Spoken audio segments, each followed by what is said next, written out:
সুন্দর তুলতুলে কেক বানালাম বাসায়।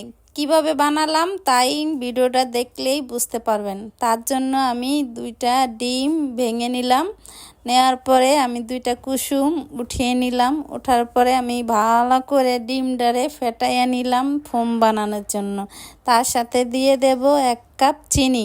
যেন ভালো করে নাড়াচাড়া করে আমি এত সুন্দর করে গোলাবো যেন একদম হয়ে যাবে ক্রিমের মতন।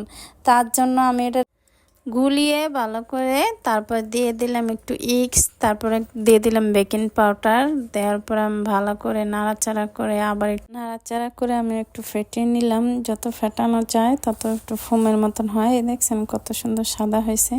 আমি আবার কুসুম 2টা দিলাম। দেওয়ার পরে আবার আমি একটু ভালো করে ফেটিয়ে নিলাম। ফেটানোর পরে আমি দিয়ে দিলাম তেলটা দেওয়ার পরে আবার আমি একটু নাড়াচাড়া করে নেব। নাড়াচাড়া করে তারপর আমি আবার একটু অনেক সময় নিয়ে আমি একটু নাড়াচাড়া করলাম। করার পর আবার একটু ফেটিয়ে নিলাম। নেওয়ার পর আমি দিয়ে দেব 1 প্যাকেট গুঁড়া দুধ। আপনারা চাইলে বেশিও দিতে পারেন কিংবা কমও দিতে পারেন। আমি 1 প্যাকেটই দিলাম। দিয়ে দিলাম 1 প্যাকেট চকলেট, যেন একটু কালসা হয়। একটু বেশি চকলেট দিলে চকলেট কালার হয়তো, কিন্তু আমি কম খরচে আর কি কেকটা বানাতে চাইলাম। তার জন্য আমি একটা কেকই দিলাম, চকলেটই দিলাম। না দিলে এই কালারটা অনেক সাদা হয়তো। তার জন্য দিয়ে দিলাম 2 কাপ ময়দাগুলো দিয়ে আমি ভালো করে নাড়াচাড়া করে নিলাম। যদি দেখেন এরকম মানে একটু বেশি পাতলা না হয় তাহলে আর একটু তেল দিতে পারেন। তারপর আমি একটু সসপ্যানে নিয়ে একটু তেল ভরিয়ে দিয়ে দিলাম একটু কাগজ, যেন কেকটা নিচে পুরা না লাগে। দেওয়ার পরে এসে আমি এক এক করে সাইড দিলাম যেন সাইডে না লাগে।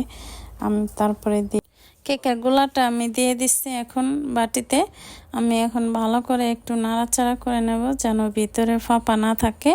যেন ভিতরে ফাঁপা থাকলে চুলায় দেওয়ার সাথেই যেমন মাঝখান দেওয়া হলো ফোমের মতন হয়ে যায়। এই কারণে আমি ভালো করে নাড়াচাড়া করে এখন আমি চুলায় বালি বসাই দিছি কড়াইতে।